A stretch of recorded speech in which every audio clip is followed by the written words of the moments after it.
Hello मेरे प्यारे बच्चों, क्या हाल चाल। बढ़िया साहब। तो कैसे हो मेरे बब्बर शेर और शेरनियों। उम्मीद है आप सभी अच्छे होंगे और तैयारी भी एकदम लाजवाब तरीके से चल रही होगी। बहुत सारे बच्चों के कमेंट्स आ रहे थे कि सर बायोलॉजी के क्वेश्चन पेपर को सॉल्व करवा दीजिए। तो अपने प्यारे रसगुल्लों के कहने पर आज के इस वीडियो में हम बायोलॉजी का क्वेश्चन पेपर एकदम मजे में सॉल्व करने वाले हैं। इससे आपको एक आइडिया जरूर लग जाएगा कि आपकी तैयारी कैसी है या फिर कैसी चल रही है। ठीक, इससे यह भी पता चल जाएगा कि हमारे वन शॉट का कितना ज्यादा फायदा मिलेगा, क्योंकि हम हमेशा से बोलते हैं भैया वन शॉट रामबाण होता है। तो चलिए देखते हैं आपकी तैयारी कितनी है, आज पता चल जाएगा। और आपको कमेंट भी करना है कि आपके कितने क्वेश्चन सही हो रहे हैं और आप कितने क्वेश्चन तक सॉल्व कर सकते हैं। तो बच्चों, बायोलॉजी का जो क्वेश्चन पेपर होगा ये आपका 70 नंबर का होगा, क्योंकि इसमें भैया अगर हम बात करें तो इसमें भी वही रहेगा कि 30 नंबर जो हैं वो प्रैक्टिकल के, यानी जो आपका वाइवा ये मिला करके रहेगा इससे। ठीक है ना, 30 नंबर का यहां से रहेगा। ठीक, 2025 में ये बायोलॉजी का क्वेश्चन पेपर कैसा रहने वाला है, ये सेट नंबर वगैरह दिया रहेगा। नाम आपको यहां फिल करना है, अनुक्रमांक डाल देना है। ठीक है, बाकी हर एक पेपर की तरह समय 3 घंटे 15 मिनट इसमें भी आपको दिए जाएंगे। ठीक है, तो भैया कुछ ये नया थोड़ी ना होगा। 15 मिनट आपको पढ़ने के बेसिक से इंस्ट्रक्शन जो निर्देश हैं वो आपको दिए जाएंगे कि प्रारंभ में 15 मिनट परीक्षार्थियों को प्रश्न पत्र पढ़ने के लिए निर्धारित। अब हम बार बार ये चीज क्यों पढ़ते हैं, इसका भैया एक बहुत बड़ा फायदा ये है क्योंकि बच्चों आप इस बात को अच्छे से अपने माइंड में स्टोर कर लेना कि जब भी आप बोर्ड एग्जाम में बैठोगे तो 15 मिनट आपको क्वेश्चन पेपर पे बिताना है। ये करना पड़ेगा बच्चों, क्योंकि देखिए होता क्या है कि जब भी हम बैठते हैं तो हमारा हार्ट बीट बहुत ज्यादा बढ़ जाता है। हम भी जब एक आपके एज में थे तो भैया एक स्टूडेंट लाइफ में, आज भी एक स्टूडेंट ही है, ऐसा नहीं है, हमारे भी गुरु हैं, हम भी पढ़ ही रहे हैं, हम भी ज्ञान अर्जित ही कर रहे हैं, आपको दे रहे हैं। लेकिन फिर भी अगर हम ऐसे सिचुएशन में जब रहते हैं तो होता है, अंदर धक धक होता है, घबराहट सी होती है, हर किसी के साथ होता है, ये कोई नई बात नहीं है। तो 15 मिनट इसीलिए होते हैं कि पहले आप पेपर को पढ़ लो बढ़िया से, ताकि जो आपकी भाई आपके अंदर इतनी घबराहट है, इतनी हिजिटेशन है, वो क्या है, नॉर्मल हो जाए। क्योंकि ऐसा दिमाग में ये चलता है, पता नहीं क्वेश्चन कैसा आएगा, कितना टफ होगा, पढ़े भी नहीं है, तैयारी भी नहीं है, कैसा होगा। तो पता चले शुरू का ही क्वेश्चन दिमाग खराब कर दे, तो आप सोचोगे यार जब पहला नहीं आ रहा है तो बाकी क्यों कैसे आएगा। नहीं, ये नहीं सोचना, आप पढ़ो भैया। जब आप पेपर पलटते चले जाओगे इधर उधर, जब आपको लगेगा कि यार इसमें से 10 से 15 क्वेश्चन तो आ रहे हैं, तब लगेगा यार सब हो जाएगा अब तो। इसीलिए 15 मिनट आपको कहा जाता है कि स्टार्टिंग में पेपर पढ़ने के पीछे बिताना है। पाते ही बस छापने नहीं लगना है, बस छापते चलो लिखते चलो, नहीं, ये काम नहीं करना आपको। ठीक भैया, आप बाकी दिया रहेगा सभी प्रश्न अनिवार्य है, आवश्यकता अनुसार अपने उत्तरों की जो पुष्टि है वो नामांकित चित्र की सहायता से करना है। तो ये ठीक है, अंक सामने दिए रहेंगे, ऐसे बेसिक से इंस्ट्रक्शन यानी निर्देश रहेंगे। शुरुआत हो जाती है आपके पहले क्वेश्चन की बहुविकल्पी प्रश्नों से। चलिए शुरू करते हैं बबुआ।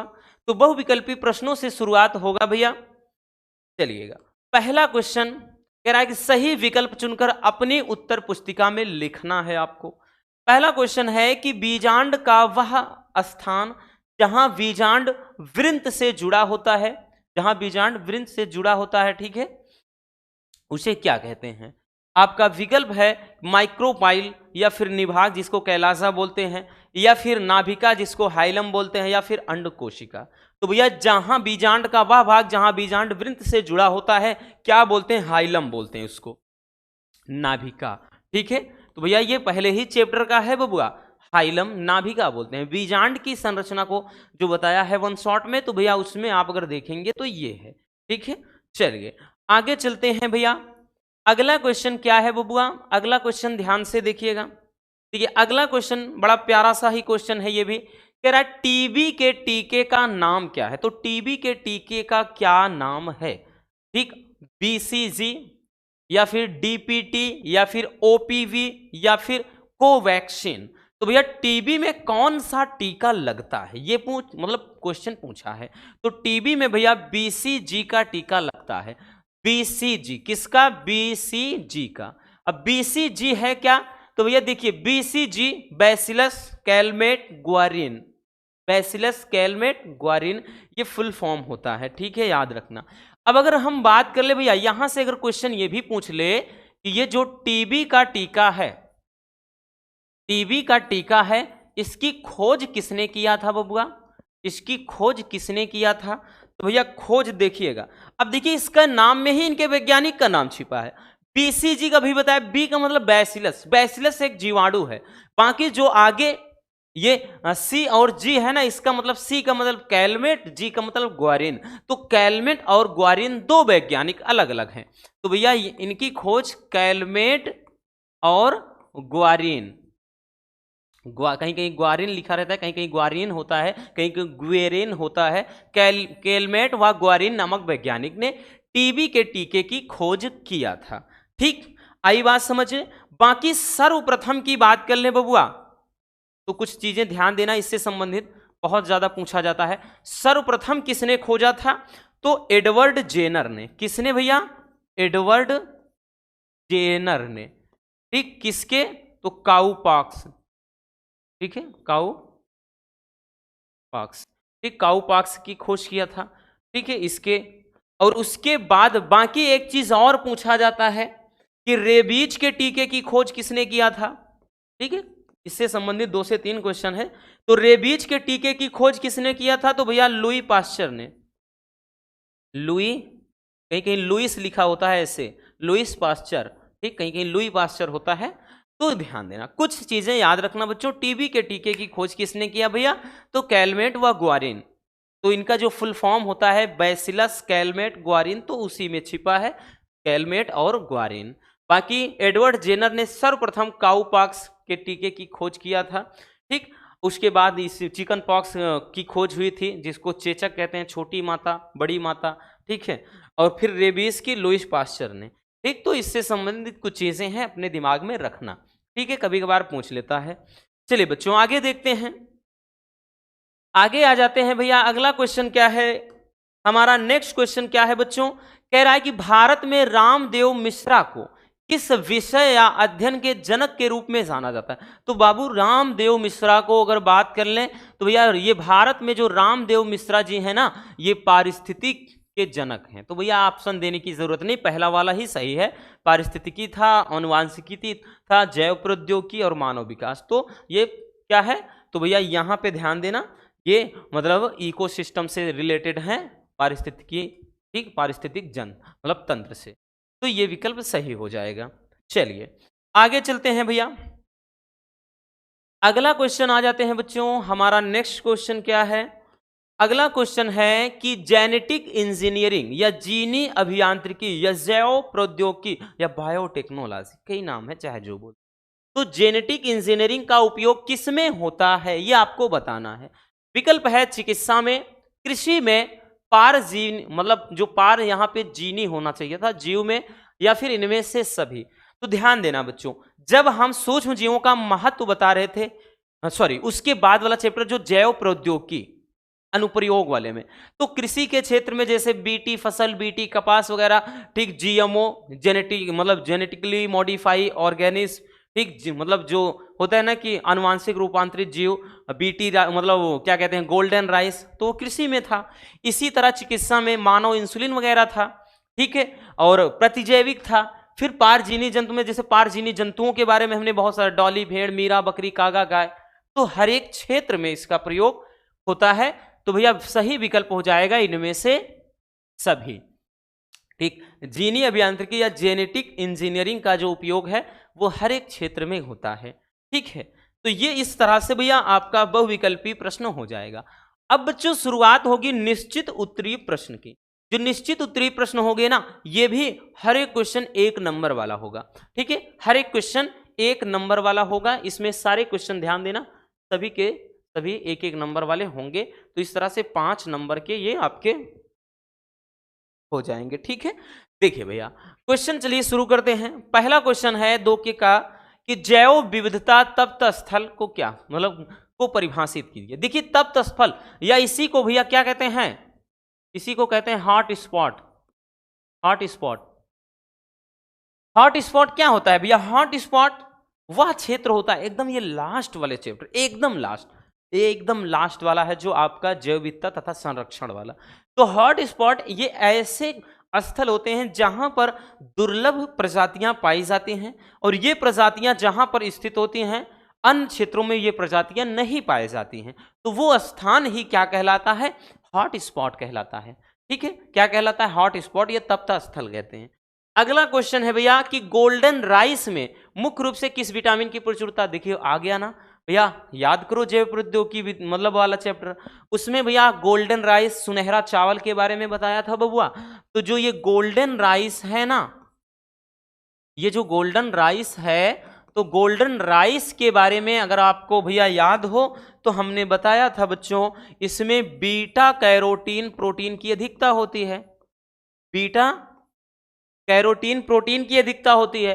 बाकी बबुआ आगे और क्या होता है, तो इसमें विटामिन ए की अधिकता होती है। ठीक है, तो विटामिन ए की कमी को दूर करने के लिए ही गोल्डन राइस ये क्या है, यानी जैव प्रौद्योगिकी द्वारा तैयार की गई एक मतलब धान की नस्ल होती है। ठीक है, जिसको क्या कहते हैं, ये पीले रंग का होता है, इसीलिए ये गोल्डन राइस कहलाता है। इसमें विटामिन ए भरपूर मात्रा में पाया जाता है, बीटा कैरोटीन प्रोटीन की अधिकता होती है। ठीक है, चलिए आगे क्वेश्चन क्या है, कह रहा है कि मानव वृषण में सार्टोली कोशिकाओं के कार्य। तो भैया यहां पर कार्य आपको इनको बता देना है, इनके कार्य बताना है। तो भैया देखिए सार्टोली कोशिकाएं जो होती हैं वृषण में, सबसे पहले तो ये हार्मोन्स रिलीज करती हैं, हार्मोन्स का स्राव। ठीक है, जिसमें टेस्टोस्टेरोन नामक हार्मोन्स का स्राव होता है। दूसरा है तो भैया यहाँ पे शुक्राणु का निर्माण भी होता है, ठीक, शुक्राणु का निर्माण, और साथ ही शुक्राणु का पोषण वगैरह भी होता है, जो शुक्र जनन कोशिकाएं होती हैं उनका पोषण होता है। तो ये कार्य लिख दिया बस। ठीक है, अगला क्वेश्चन देखिए, कह रहा है कि मनुष्य में कितनी जोड़ी गुणसूत्र होते हैं। तो भैया मनुष्य में कितने जोड़ी गुणसूत्र होते हैं बच्चों, तो ये सब इतने आसान वाले क्वेश्चन है बबुआ।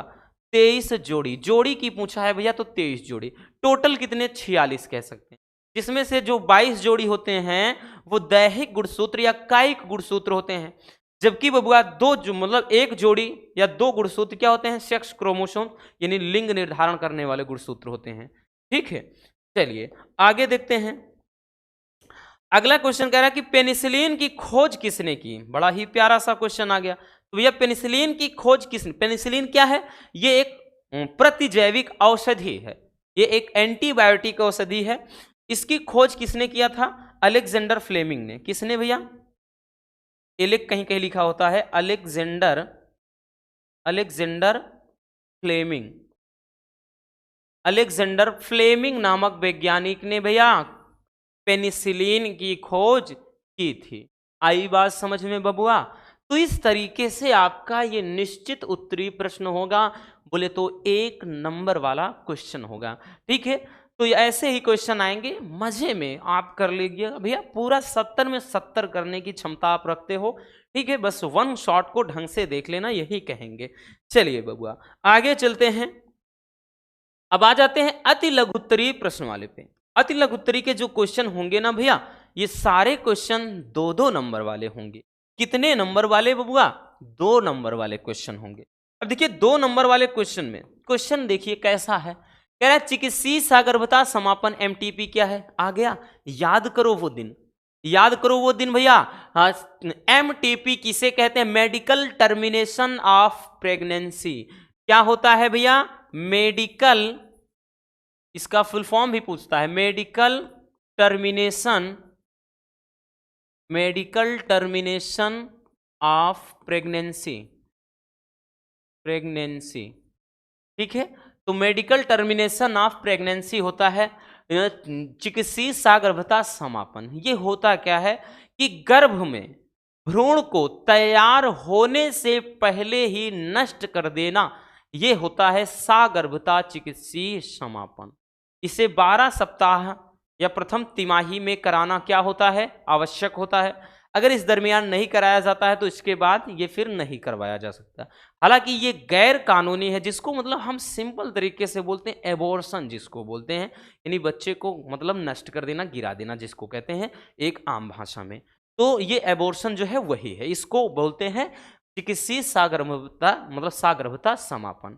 ठीक है, देखिए लेकिन हमने बताया ना कि ये गैर कानूनी है, कानूनन बहुत बड़ा अपराध है, लेकिन कुछ ऐसी परिस्थितियां होती हैं कि जब ये कराना आवश्यक हो जाता है, जैसे बताया था कि बलात्कार की स्थिति में अगर गर्भधारण हो जाता है, या फिर भाई मतलब ऐसी सिचुएशन आ जाए कि जब माँ और बच्चे दोनों की जान को खतरा हो, तब कराना आवश्यक हो जाता है, या फिर कोई क्या है आनुवांशिक रोग हो तब कराना आवश्यक होता है, या फिर कोई दंपति जो संतान नहीं चाहते हैं कि कोई गर्भ निरोधक गोली का औषधि मतलब इस्तेमाल किया जा रहा है, तो गर्भ निरोधक गोलियों के फेल होने के बावजूद भी मतलब फेल होने के बाद अगर गर्भधारण हो जाए तब ये करवाना आवश्यक होता है। तो ये होता है भैया एमटीपी। अगला है मानो इंसुलिन। देखिए ये भी बताया कि सारी चीजें पढ़ाई हैं। मानो इंसुलिन क्या होता है, तो मानो इंसुलिन किसे कहते हैं भैया, देखिए हमने बताया कि मानो इंसुलिन में इसमें अगर एली लिली नामक वैज्ञानिक ने एक मतलब तैयार किया था, ठीक। बाकी हमने बताया कि होता क्या है कि मनुष्य में जो अग्नाशय में लैंगरहैंस की दूपिकाएं पाई जाती हैं, तो उसमें जो बीटा कोशिका होती है उसी में से इंसुलिन का स्राव होता है, तो उसी के अल्प स्राव से मधुमेह या डायबिटीज हो रोग हो जाता है। ठीक है, तो इस कमी को दूर करने के लिए जैसे बहुत सारे रोगियों में ये कमी हो जाती थी, तो इसको बहुत पहले सुअर और गाय से प्राप्त किया जाता था, लेकिन इसके कुछ साइड इफेक्ट भी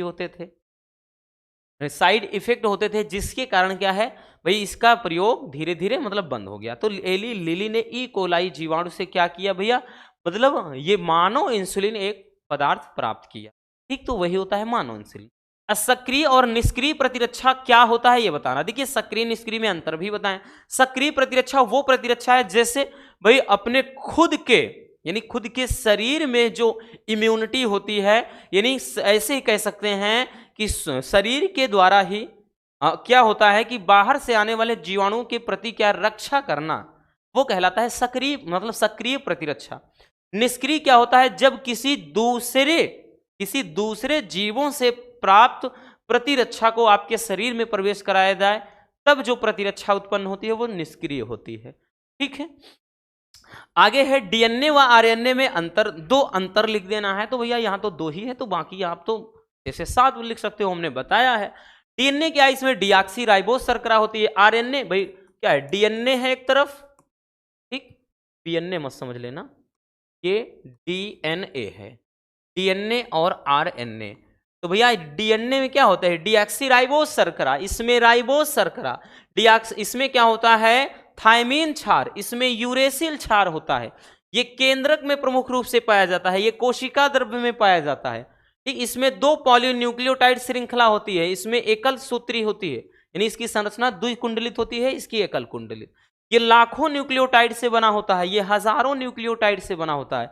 ये एक प्रमुख आनुवांशिक पदार्थ है। ये क्या है, आनुवांशिक पदार्थ नहीं है, अर्थात कुछ विषाणुओं में ही ये आनुवांशिक पदार्थ अपवाद स्वरूप होता है। तो भैया इस तरह से आप 6 से 7 याद कर सकते हो। ठीक, बहुत हमने बता दिए। आगे पारितंत्र में उत्पादकता क्या है, ये आपको भाई नहीं आ रहा होगा क्योंकि ये है आपके मतलब 12वें चैप्टर में है, 11वें 12वें, वैसे भी 3 चैप्टर बचा है। ठीक है, तो उत्पादकता क्या है, तो भैया देखिए मतलब जो पेड़ पौधे होते हैं और जीव जंतुओं की उत्पादन क्षमता को ही उत्पादकता बोलते हैं। सिंपल सा लॉजिक है, जब वहां पहुंचेंगे तो आपको अच्छे से समझा ही देंगे। ठीक है, तो ये आ जाएगा भैया आपके 2 नंबर। अब जो लघुत्तरी होगा ना बबुआ, यहां से क्वेश्चन नंबर 4 होगा, 5 होगा, ये सब यानी 3-3 नंबर वाला ही होगा। ठीक है, तो यहां पर क्वेश्चन भैया सारे क्वेश्चन अब जो यहां से स्टार्ट होंगे ना, ये 3 नंबर वाले होंगे, और 3 नंबर वाले बहुत ज्यादा क्वेश्चन बनते हैं। पहला क्वेश्चन उत्परिवर्तन को उदाहरण सहित समझाना है। ठीक है, अब लॉन्ग वाले क्वेश्चन होंगे, जैसे दूसरा क्वेश्चन आनुवांशिक इंजीनियरिंग क्या है। देखिए आ गया भैया, आनुवांशिक इंजीनियरिंग की किन्हीं 2 अनुप्रयोग जो कुछ बताया है अनुवांशिक क्षेत्र में वो आपको लिख देना है। नेक्स्ट क्वेश्चन देखते हैं भैया, देखिए न्यूक्लियोटाइड पर एक संक्षिप्त टिप्पणी लिखना है, न्यूक्लियोटाइड पर। और अगला है कि न्यूमोनिया और अमीबा के लक्षण, यानी न्यूमोनिया और अमीबा जो है उसके लक्षण लिखना है। ठीक, तो ये सारी चीज तो रोग वाले में अच्छे से बताया गया है। अब 5वें का काम में देखते हैं भैया, 5वें का कि सूक्ष्म जीवों के औषधीय उपयोग का वर्णन करना है। तो औषधीय उपयोग में आप कुछ भी लिख सकते हो, जैसे भी हमने बताया ना कि सूक्ष्म जीवों के द्वारा तैयार किया गया, तो प्रतिजैविक औषधि के बारे में पूरा लिख दो। ठीक है। अगला है एलर्जी पर एक टिप्पणी लिखना है। एलर्जी क्या होता है, यानी जब शरीर क्या होता है, बाह्य कारकों के प्रति एक विपरीत प्रतिक्रिया उत्पन्न करने लगे, तो उसे, इस प्रक्रिया को, इस घटना को एलर्जी कहते हैं। अब एलर्जी के कारक बहुत सारे हो सकते हैं, जैसे सूर्य का प्रकाश, भाई किसी को क्या है, सूर्य के प्रकाश से एलर्जी है, किसी को जैसे सौंदर्य प्रसाधन क्रीम हो गया, क्रीम, पाउडर, तेल, इन सब से एलर्जी होती है। तो किसी को धूल, धुआं, मिट्टी के कण से एलर्जी होती है। तो एलर्जी के कुछ भी हो सकते हैं, ठीक है। तो मतलब, लेकिन आज के टाइम में तो सबसे ज्यादा आदमी और आदमी को एलर्जी, आदमी के बीच में एलर्जी हो रही है ना, तो ये एलर्जी होता है, ठीक है। अगला है कि अतिदोहन और सह विलुप्तता पर टिप्पणी लिखना। बहुत ही प्यारा सा क्वेश्चन लास्ट में से है भैया। अतिदोहन क्या होता है, जो वनों की अंधाधुंध कटाई होती है, ठीक। ये जैव विविधता की क्षति के कारण वाले में है, जब बताएंगे तो इसको बता देंगे, लास्ट वाले चैप्टर का है। और सह विलुप्तता क्या है, सह विलुप्तता एक ऐसी प्रक्रिया है कि जिसमें देखो, सह विलुप्तता यानी साथ, कि जब एक जीव दूसरे जीव पर निर्भर होता है, अगर एक जीव को नष्ट कर दिया जाए तो उस पर निर्भर दूसरा जीव भी नष्ट हो जाए। जैसे भाई घास फूस, अब घास फूस पर निर्भर क्या है, भेड़ बकरियां, मतलब ऐसे जो शाकाहारी जीव हैं, अगर घास फूस एकदम जड़ से ही गायब हो जाए, उनको कहीं भोजन का रास्ता ही न मिले, तो क्या है, उस पर संबंधित हुआ है, वो तो मर ही जाएंगे। तो वही चीज सह विलुप्तता क्या होता है, दो जीवों के बीच ऐसा संबंध है जिसमें एक जीव दूसरे जीव पर निर्भर होता है। अगर एक जीव को नष्ट कर दिया जाए, यानी एक जीव जब नष्ट हो जाता है, उस पर निर्भर हुआ जीव भी दूसरा यानी नष्ट हो जाएगा, यही होता है सह विलुप्तता, ठीक है। ये भी उसी का यानी जैव विविधता की क्षति का ही एक कारण है, ठीक।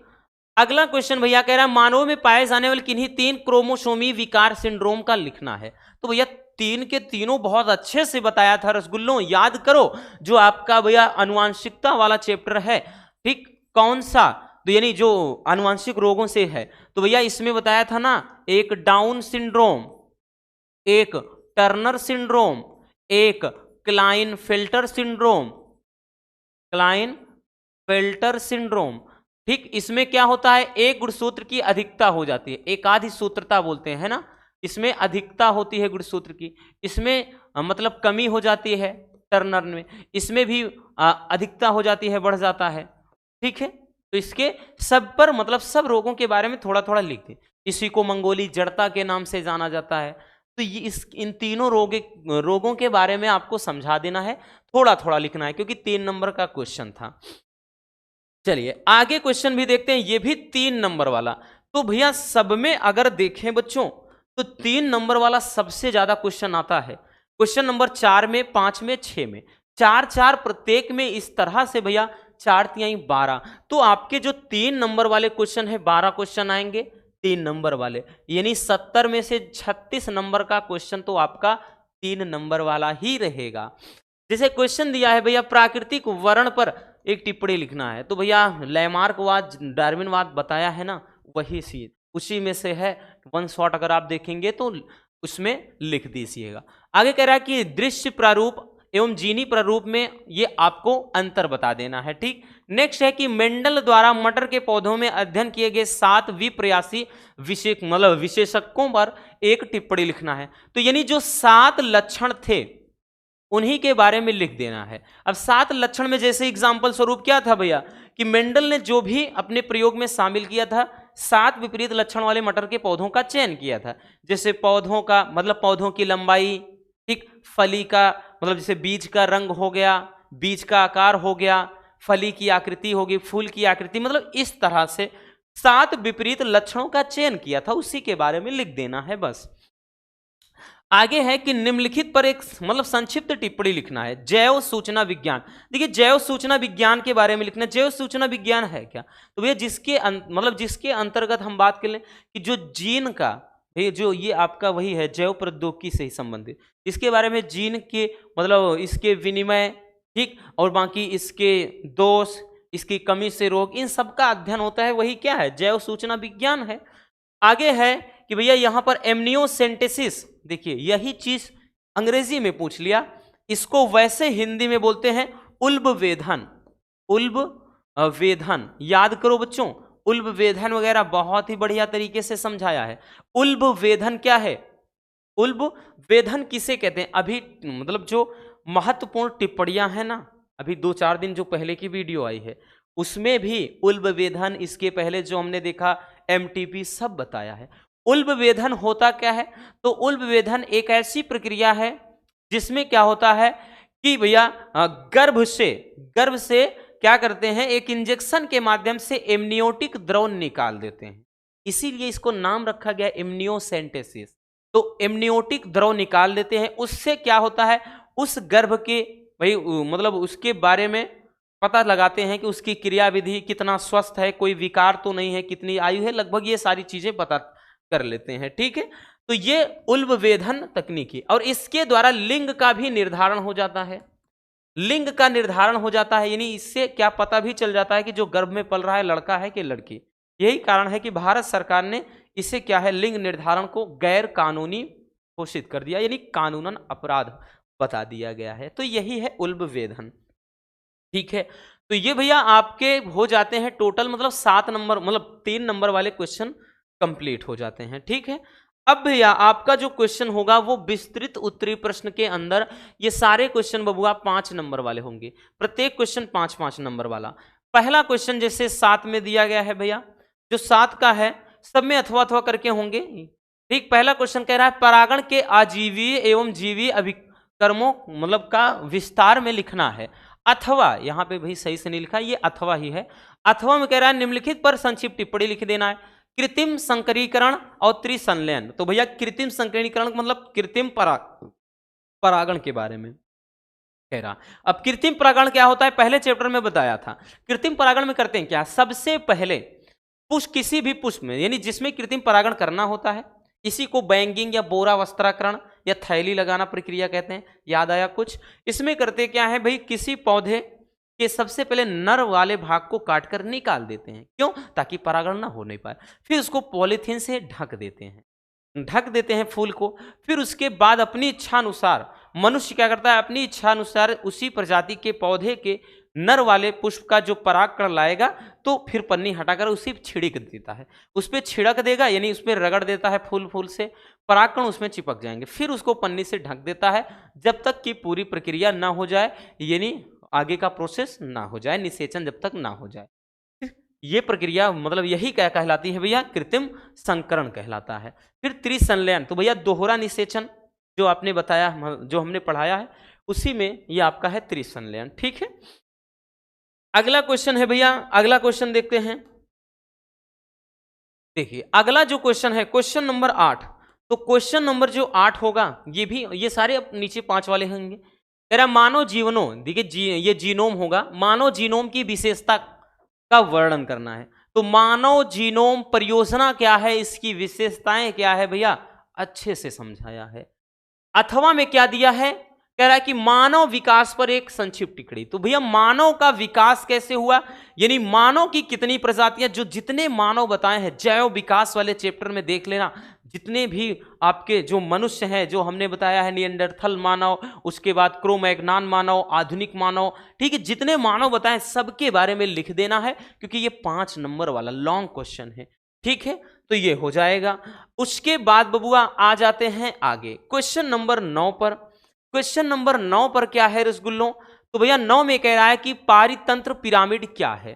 ठीक है, जो अगले चैप्टर में ही है 11वें में। तो भैया 10 तक ही बताया, 11, 12, 13 भी बचा है। ठीक है, तो निपटा देंगे इसी महीने में, डोंट वरी।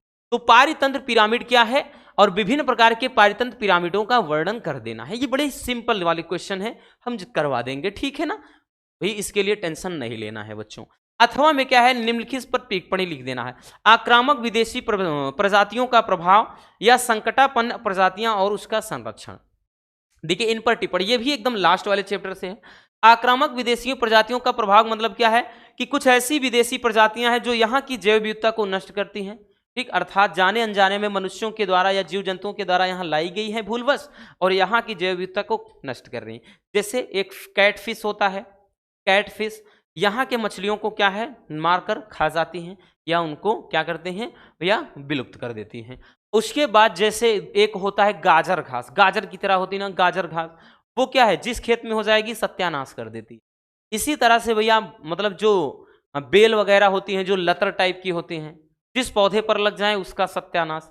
तो ये आक्रामक विदेशी प्रजातियां होती हैं, ठीक। और जैसे संकटापन्न प्रजातियां क्या होती हैं, मतलब ऐसी प्रजातियां जिन पर घोर संकट है, अर्थात जो विलुप्ति के कगार पर हैं और या फिर आने वाले समय में विलुप्त हो सकती हैं, वो संकटापन्न मतलब यूं कह लें संकटग्रस्त प्रजातियां कहलाती हैं, ठीक है। तो अथवा में ये लिख देना है। तो इस तरीके से बच्चों आपका बायोलॉजी का संपूर्ण क्वेश्चन पेपर हो जाता है। अगर आप नोटिस करें तो जो 3 चैप्टर के हैं वही क्वेश्चन आपको डिफिकल्ट लगे होंगे क्योंकि वो आपने पढ़ा नहीं है। बाकी तो भैया आपके 100% क्वेश्चन आप कर सकते हो। तो अब बताना भाई तैयारी कैसी चल रही है, क्या वन शॉट आपके लिए लाभदायक है। हमने पहले ही कहा था भाई फ्री में हम आपको इतना अच्छा दे देंगे कि आपको बहुत ज़्यादा उलझने की ज़रूरत नहीं है। तो बस आज के इस वीडियो में इतना ही। उम्मीद है आपको ये वीडियो काफ़ी ज़्यादा पसंद आई होगी। अगर वीडियो पसंद आई हो तो प्यार से लाइक ज़रूर कर देना और नए हैं तो चैनल को सब्सक्राइब ज़रूर कर लीजिए। मिलते हैं किसी और शानदार टॉपिक के साथ। Love you, bye bye, take care. और हाँ, एक प्यारा सा कमेंट बॉक्स में छोड़ दीजिए।